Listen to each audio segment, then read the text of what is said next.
राजा विक्रमादित्य और अप्सरा। प्रजापालक विक्रमादित्य को सदैव अपनी प्रजा के सुख दुख का ध्यान रहता था। कौन क्या कर रहा है और किसे क्या दोहक है, इन बातों का पता लगाने के लिए वे यदाकदा भेष बदलकर निकल जाते। ऐसे ही वे एक रात बाजार की गलियों में घूम रहे थे। आधी रात का समय था। चारों ओर अंधकार और गहरा सन्नाटा था। गलियों का चक्कर लगाते लगाते वे एक मकान के सामने आए। लैंप का टिमटिमाता प्रकाश बरामदे से बाहर आ रहा था। बरामदे में एक बुढ़िया बैठी थी। वह कभी चरखा चलाती तो कभी हुक्का पीती, कभी हंसती, कभी रोती तो कभी नाचने लगती।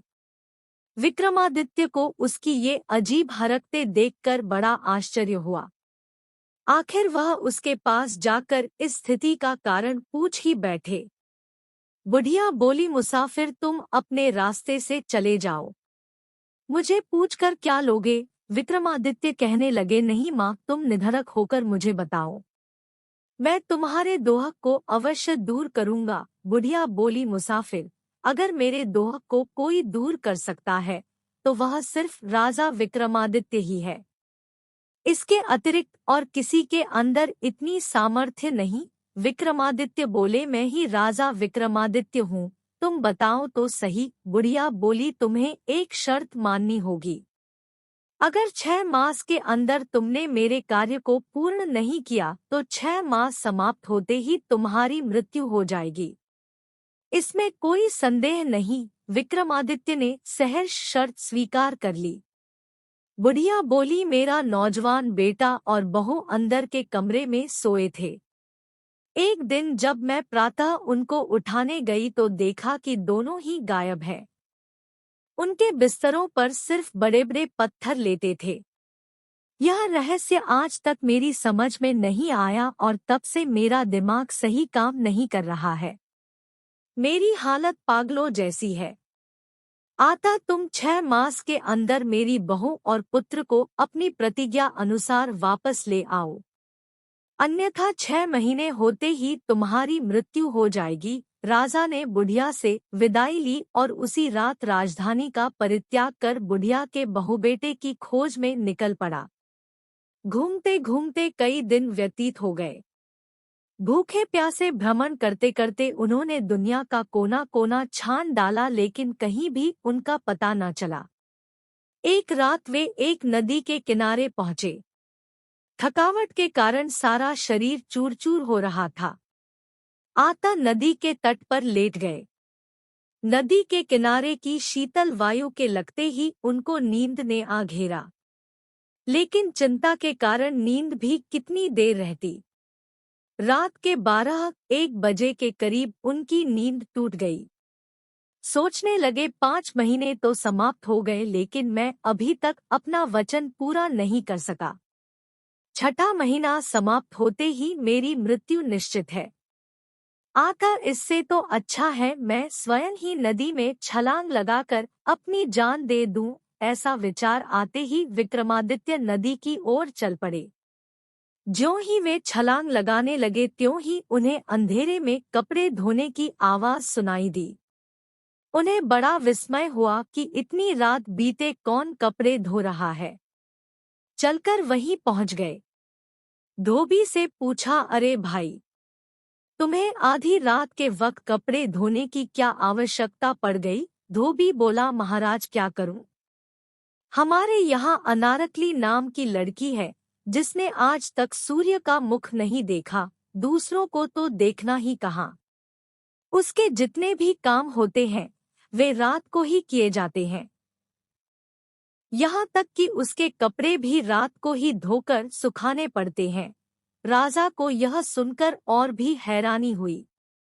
वापस आकर अपने स्थान पर लेट गए और बड़ी देर तक सोचते रहे, लेकिन यह गुत्थी सुलझी नहीं। वे सोचने लगे, एक तो मैं ऐसे ही दुहखी हूँ, फिर इस झंझट में पड़ने से क्या लाभ। आता अब तो मुझे डूबकर ही छुटकारा ले लेना चाहिए। वह फिर चल पड़े। जैसे ही डूबने के लिए तैयार हुए उनके नाक में धूप की बड़ी मीठी मीठी सुगंध आई और साथ ही निकट से शंख ध्वनि भी सुनाई दी। विक्रमादित्य सोचने लगे, 2 दफा रुकावट पड़ गई। इसका मतलब यह हुआ कि अभी मेरी मृत्यु ही नहीं। प्रातः हो रही है, शायद कोई साधु महात्मा भगवान की पूजा कर रहा है। चलो उन्हीं के दर्शन करूं। चलकर महात्मा जी की कुटिया में पहुंच गए। महात्मा जी के चरणों में प्रणाम किया और एक तरफ बैठ गए। महात्मा जी उन्हें देखकर बोले, पथिक, लगता है तुम इस समय बहुत दुखी हो, लेकिन तुम्हारे मुखमंडल के तेज से ऐसा आभास हो रहा है कि तुम किसी उच्च वंश से संबंध रखते हो। विक्रमादित्य बोले, महात्मन, मैं राजा विक्रमादित्य हूँ। संकट में होने के कारण नदी में डूबकर मरना चाहता था। इतने में शंख ध्वनि सुनाई दी। आत्मा मरने से पहले आपके दर्शनों के लिए आ गया। महात्मा बोले, धन्य हो राजा विक्रमादित्य, आज तक तो आपका नाम ही सुना था, लेकिन आज तो आप यहाँ स्वयं पधारे हैं। कहिए, मैं आपकी क्या सेवा करूं? विक्रमादित्य ने बुढ़िया के बहुबेटे और साथ ही धोबी की लड़की के कपड़े रात को धोने की बात कह दी। महात्मा जी थोड़ी देर सोचने के बाद बोले, तुम पहला काम यह करो कि किसी तरह से धोबी की लड़की के साथ शादी कर लो। फिर 2-4 दिन वहां ठहर कर और हालचाल देख मेरे पास आ जाना। तब मैं तुम्हें सारी बातें बताऊंगा। दूसरे दिन विक्रमादित्य सज-धज कर धोबी के घर गए और उसकी लड़की से शादी करने की इच्छा प्रकट की। धोबी उस सुंदर व्यक्ति को देखकर बहुत प्रसन्न हुआ और उसी दिन विक्रमादित्य से अपनी लड़की की शादी कर दी। विक्रमादित्य अब वहीं रहने लगे, लेकिन धोबी की लड़की ने न तो उन्हें अपना मुंह ही दिखाया और न ही कोई बात की। जो भी बात होती वह नौकरानी के माध्यम से ही होती। उसके कार्य रात को ही होते और दिन को सोई रहती। कुछ दिन वहां रहने के पश्चात विक्रमादित्य फिर महात्मा जी के पास गए। महात्मा जी से सारा वृत्तांत कहा। महात्मा जी बोले, अब अपना काम बना ही समझिए। वास्तव में धोबी की लड़की अनारकली इंद्र राजा की परी है। वह रात को जाकर इंद्र की सभा में नृत्य करती है। बुढ़िया की बहू और बेटा भी वही रसोइये का काम करते हैं। मैं तुम्हें 3 दिन के लिए 3 गोलियां दूंगा, एक एक गोली प्रतिदिन रात को मुंह में डाल लेना। उनके प्रभाव से रात को तुम्हें कोई भी नहीं देख सकेगा। बस फिर रात को उसी के पीछे पीछे चले जाया करना। वहां अपने उद्देश्य में सफलता प्राप्त करना तुम्हारे ऊपर निर्भर करता है। इतना कहकर महात्मा जी ने 3 गोलियां विक्रमादित्य को दे दी। विक्रमादित्य गोलियां लेकर धोबी के घर वापस आ गया। रात को विक्रमादित्य बहाना बनाकर शीघ्र ही सो गया। थोड़ी देर बाद गोली को मुंह में रखा और दरवाजा बंद करके बाहर निकल गए। उधर अनारकली भी इंद्र राजा की सभा में जाने के लिए तैयारी हो रही थी। राजा विक्रमादित्य ने चुपके से उसके नहाने के पानी में ठंडा पानी मिला दिया और वैसे ही उसके श्रृंगार के कमरे में भी सामान इधर-उधर कर दिया। अनारकली को बड़ी हैरानी हुई, वह नौकरानी पर बिगड़ रही थी। लेकिन यह तो राजा की करतूत थी जिसे गोली के प्रभाव से कोई नहीं देख सकता था। किसी तरह वह जलती भुनती तैयार हुई और इंद्र सभा के लिए चल पड़ी। विक्रमादित्य भी पीछे पीछे चल पड़े। आगे चलकर एक वृक्ष के साथ मालती के सफेद फूल खिले हुए थे। अनारकली ने खड़े होकर आवाज लगाई, बहन मालती, जल्दी चलो, आज देर हो रही है। बहन की आवाज सुनकर मालती भी सज धज कर बाहर आ गई। आगे चलकर एक पीपल का वृक्ष आया जिसकी 2 बड़ी शाखाएं आकाश को छू रही थी। दोनों वृक्ष पर चढ़कर एक एक टहनी पर बैठ गई। विक्रमादित्य भी उनके साथ टहनियों के बीच में बैठ गए। इतने में परियां बोली, चल रे पीपल के पेड़, हमें शीघ्र ही इंद्र राजा की सभा में पहुंचा। इतना कहना ही था कि पीपल का पेड़ उड़ने लगा और शीघ्र ही इंद्र की सभा में पहुंच गया। दोनों परियों का इंतजार हो रहा था। उतरकर नृत्य मंडप में जा खड़ी हुई। विक्रमादित्य भी ढोलक बजाने वाले के पास जाकर बैठ गए। उस समय उन्होंने गोली मुंह से निकालकर जेब में डाल ली। सभा भवन में लगे हीरे मोतियों की चमक आंखों में चकाचौंध उत्पन्न कर रही थी। चारों ओर सुवासित पुष्पों की सुगंध से वातावरण महक रहा था। चंद्रमा की शीतल चंद्रिका अपनी ज्योति से सभा भवन की सुंदरता को निखार रही थी। इंद्र पत्नी सहित सिंहासन पर आरूढ़ हुए। देवताओं ने जय जयकार की। वाद्य यंत्रों की मधुर ध्वनि और ढोलक पर पड़ी थाप के साथ नृत्य आरंभ हुआ। लेकिन ढोलक वाला कुछ सुस्त था, नृत्य में गति नहीं आ रही थी। विक्रमादित्य अपने को रोक न सके। उन्होंने उससे ढोलक मांगी। ढोलक वाला भी रोज ढोलक बजा कर तंग आ चुका था। आता उसने खुशी खुशी ढोलक थमा दी। बस फिर क्या था। विक्रमादित्य के ढोलक पर हाथ पड़ते ही नृत्य सभा में मादकता आ गई। सभी मस्ती से झूमने लगे। परियों ने उस दिन ऐसा नृत्य किया जैसा कभी नहीं हुआ था। चारों ओर वाह वाह हो रही थी। नृत्य समाप्त हुआ। इंद्र ने प्रसन्नता से गले का नौलखा हार उतारकर परियों को दिया। परियों ने वही हार ढोलक वाले को दे दिया। क्योंकि वह भी कई बार ऐसे पुरस्कार ले चुका था, आता उसने भी वह हार विक्रमादित्य को दे दिया। विक्रमादित्य ने हार लेकर चुपके से जेब में डाल लिया। इंद्र की सभा विसर्जित हुई। परियां वापस चली। विक्रमादित्य ने भी गोली मुंह में रखी और अदृश्य होकर पीछे हो लिया। उसी पीपल के वृक्ष पर बैठकर उसी स्थान पर आ गए जहां से चले थे। अब विक्रमादित्य परियों से आगे आकर अपने कमरे में सो गए। प्रातः हो गई लेकिन आज वह नित्य की भांति नहीं उठे। अब तक विक्रमादित्य जाग तो चुके थे लेकिन सोच विचार कर रहे थे। नौकरानी ने आवाज लगाई लेकिन वे उठे नहीं। उसने फिर झकझोरते हुए कहा, महाराज उठिए, सुबह हो गई है। विक्रमादित्य आंखें मलते हुए कहने लगे, हो तुमने तो बहुत अनर्थ कर दिया। मैं आज एक बहुत ही सुंदर सपना देख रहा था। पास खड़ी अनारकली ने नौकरानी को इशारे से स्वप्न के बारे में पूछने के लिए कहा। नौकरानी बोली, महाराज कैसा स्वप्न था।